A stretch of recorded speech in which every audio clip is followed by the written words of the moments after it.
Hey, Mike, what's the best part of a hot dog? The ketchup. No, the first bite. What's the best part of a pizza? The cheese. The middle. What's the worst part of a beer? Home. The very end. Oh. We're doing early, middle, and late round targets in ESPN and Yahoo leagues. It's the fantasy forecast. Producer.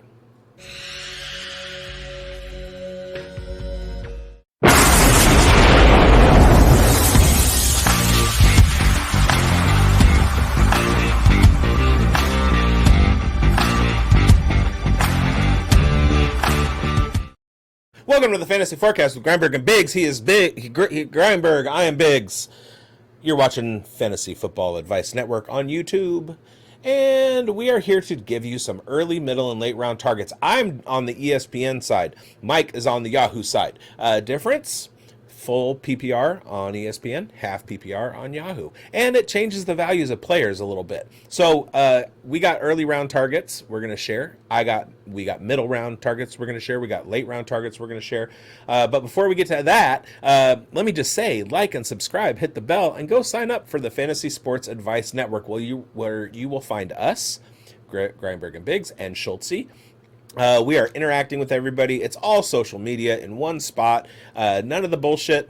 You got all fantasy football, basketball, baseball, hockey sometime, maybe. But it essentially works as Twitter plus Discord plus YouTube plus your content spaces, like going to the website and getting the content, whatever. And we have affiliates. We got people from all over the industry who are putting their stuff there. So get in now, get your membership taken care of, join some jersey leagues once you signed up for a pro membership, and you can win autographed jerseys. And other than that, find us at the Expo, the Fantasy Football Expo, August 9th, 10th, and 11th in Canton, Ohio. Come to the booth number 1 and say hi to us and all of that stuff. But let's get to the show. The first early, I'm gonna lead off with my early round target. My early round target is going to be Anthony Richardson. Nice. He should be going around round 5. I really love his upside. He was quarterback 4 in week 1, quarterback 2 in week 4 before he got injured in week 5 and he was shut down. His 3-game average of 23 points per game would have been good for QB2 over the course of the whole season. So that upside is already there. And you know me, I don't like taking quarterbacks as early as round 5. In fact, I did a bunch of drafts on ESPN over the last week or so, and I was trying to see how far I could drop before I took my first quarterback, and I really, really love the values in round 10. But I'll get to that with my spotlight, my Spee Lizzie. All right, my late round target is going to be JJ McCarthy. JJ McCarthy is on the cusp. He's been looking really, really great in training camp. They are saying that Sam Darnold's going to be the starter, and Sam Darnold is listed first on the depth chart, but JJ McCarthy is right on his heels, looks great in camp, and there is an outside possibility that at some point this season, JJ McCarthy gets handed the reins in Minnesota and becomes their QB1, and I like that. He is currently going undrafted in ESPN redraft leagues, and that's the perfect opportunity for you to take a round 14 flyer and make him your QB3. Or, there is a strategy that we're going to talk about at the Expo when we do our panel, and it's picking up guys on injured reserve, putting them on the injured reserve, and opening up a spot on your roster. So grab JJ McCarthy. With that, Mike, who you got? Well, I'm going to talk about our Yahoo leagues, okay? Because we got a large majority of our followers. And, a lot of them are split between Yahoo, ESPN, and Sleeper, obviously. But I'm going to get into my middle round target to start here. If you want to intrigued about this one is Trevor Lawrence, and he should be your go-to pick in the middle rounds in Yahoo leagues. He's sitting around quarterback 18 right now, but he's primed to outplay that ranking, and I think he's going to finish as a top 12 quarterback in 2024. Lawrence really hit his stride in the second half of last year, averaging 270 yards at 1.5 almost 1.7 touchdowns per game with the enticing and new additions of Brian Thomas and Gabe Davis. I've talked about this already. Those burners are going to be great to have alongside Christian Kirk, and we know Evan Ingram is a target monster as well. Their running game is really strong, and I'm going to be talking about their running game in one of our future episodes in these late, early, and middle round targets. So with that being said, I just think you can score really big getting Trevor Lawrence on your roster. He's going to outperform his ADP, and that's what we're looking for when we are picking these guys. Schulte, we know you're a Jags fan. What's up there, bud? Did someone say Trevor Lawrence? Yes, exactly. Oh, I am here. I heard the call. Yeah. He's gonna be top 10. That's my bucket. Screaming positive regression everywhere you look. He lost the most DPA per play to drops last year of any quarterback in the league. He lost the two dudes responsible for most of those drops. Replaced it with two dudes who are even faster, in Thomas and Davis, like you mentioned. On top of those drops, he lost multiple touchdowns to Ridley and Zay Jones just not being able to get their feet in bounds. The touchdown regression is there. Yard regression is there from the drops. He has rushing floor. The second half of the season, he was still putting out good yardage while hurt, while the defense was crumbling. Trevor was even before the injury, he was lights out on the field. It didn't pop out as much numbers-wise because of the drops, because of the miscommunications with Ridley a lot. Mm-hmm. And you're hearing the same crap with Ridley and Levis already. So it sounds like it's a Ridley problem. I'm in. Yeah, dude. You convinced me.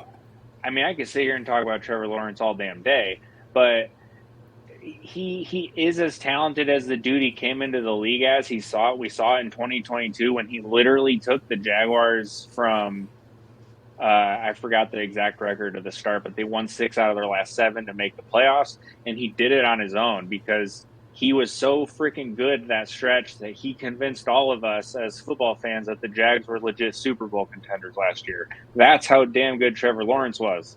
All right? So boom, mark it down, top 10 quarterback. I'm out. Awesome. That's good. There you have anything it. to add to that? I know you're pretty high on him too there, Biggs. Like you got him in a lot of your leagues as well. Anything to add to that? No, he made all of the best points. The the positive regression back to his mean is right there. I like Zay Jones as a person, but I watched him with the Raiders, and he has a really hard time tracking the ball while it's in the air. So I can absolutely understand when people start saying, like, he had a hard time with balls down the field last year. I saw it. He's a great receiver in the middle of the field when the ball is thrown right to him. But if you put it up and he has to go get it, he's not one of those guys. So him moving on, Brian Thomas Jr., who we saw at LSU last year, do that, where the ball, Jaden Daniels would chuck it and Brian Thomas would go get it. Makes perfect sense to me, and I'm in on Trevor Lawrence this year. I think he absolutely outplays his ADP.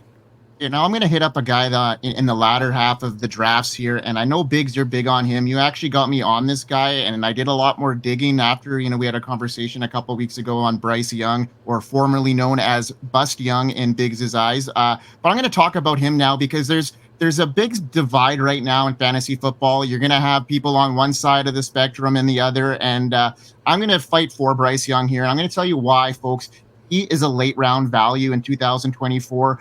In Yahoo leagues right now, his ADP is quarterback 28. And that's a starting quarterback we're talking about here, folks. The Carolina Panthers made bold moves, drafting him first overall last year. We know that. And he didn't live up to his potential. But he had some issues around him, and I think they've solved some of them, and I think there's brighter days ahead for Bryce Young. Canales is now there, and they got a better offensive line. They've also got more talent around him. They got a separator like Deontay Johnson, the best separator in the league, exactly the type of person that Bryce Young needs. Xavier Legette, I know there's a lot of hype going on around him. I'm not super sold on his talent, but he's going to add, a deeper target downfield that can catch the ball and make some contested catches.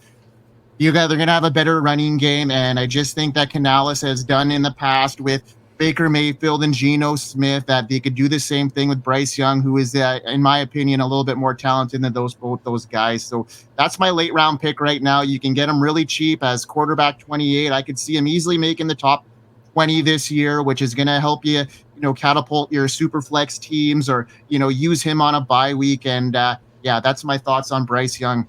Biggs, what you got for us? Well, I'm going to head to my spotlight, my Speed Lizzie. My middle round target in redraft fantasy on ESPN.com is Mr. Brock Purdy. He's currently being drafted at quarterback 11 in the 7th round. But guess what, guys? He finished as quarterback 7 last year. So I don't understand where the projections are having him drop for.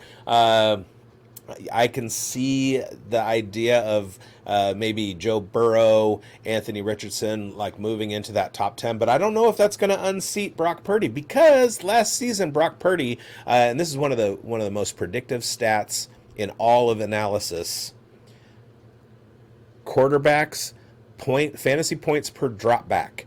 Brock Purdy ranked 2nd last year. Now, granted, the 49ers threw the ball less than just about everybody except for maybe Atlanta. However, if they ramp up their passing game even a little bit, fantasy points per drop back, that's just going to elevate Brock Purdy. Now, as of this recording, there's still a whole lot of controversy going on with the Brandon Aiyuk situation, but what it looks like is that they're asking for a receiver back in return, so whether he goes to Cleveland for Amari Cooper or Pittsburgh for George Pickens, those things are going to change. The thing is that he's still got Deebo Samuel, he's still got Christian McCaffrey, he's still got George Kittle. Those guys are all yak monsters. Ricky Pearsall's making a play to be the wide receiver 3-2 in the offense, depending on what happens with Aiyuk. But if Aiyuk doesn't go anywhere, it's the same old story. In my personal opinion, the 49ers should hang on to Aiyuk, just pay him, and continue as they are. They were in the Super Bowl last year. Why fix what ain't broke? But Brock Purdy, drafted in the 7th round, you're getting a guy who has absolutely top 6-7 upside, and if I'm drafting somebody that early, I'm smashing him. If he falls to the 9th round for me, oh God, I don't know what I would do with myself. You'd look pretty nice. Thanks. I like that call. You hit the nail on the head there with fantasy points per drop back, and Brock Purdy was among the elite there. So yes, and there's no reason to push him out of that top 10. So my spotlight, and I'm going to talk about an early round guy here, and I just think that he's going to have a huge bounce back, and that's my guy, my homie, Patrick Mahomes. On Yahoo is being currently ranked as quarterback 4 at ADP, overall 41. I think, that is pretty, rich, but he represents incredible value. And here's why. Despite finishing as the quarterback 8 last year, Mahomes' performance was an anomaly, largely caused by his subpar receiving core and dip in league scoring. However, there are compelling reasons to expect a rebound here. For starters, Mahomes had his best completion percentage last year, and he did really well on rushing yards as well, almost hitting up 400 yards on the ground. The Chiefs made some significant upgrades by rostering added dynamic players like Marquise Brown and Xavier Worthy. These additions will drastically improve the receiving options, providing him probably the most talented receiving core he's ever had, with more reliable targets, hopefully, and an increased offensive power. He could well surpass his expectation and put forth a prime season, being maybe his most prolific ever because of these changes in the offense there. So I have him as a must target in those rounds. He doesn't have that rushing upside that maybe an Anthony Richardson or a Josh Allen would maybe present, but he has that the touchdown upside, and he's going to stay on his feet without maybe getting injured as much. So Patrick Mahomes is my early round target, and I don't think you can go wrong with him. You got to pay for that rushing upside. It costs. Yes, it does. Yeah, man. Yeah. All right. So like, subscribe, hit the bell. all that good stuff. Follow us on Twitter at BigBonedFFB, at FFConnect99, at SCHU1TZY, and we'll see you in the next episode when we are doing wide receivers. Betcha. We hope you win.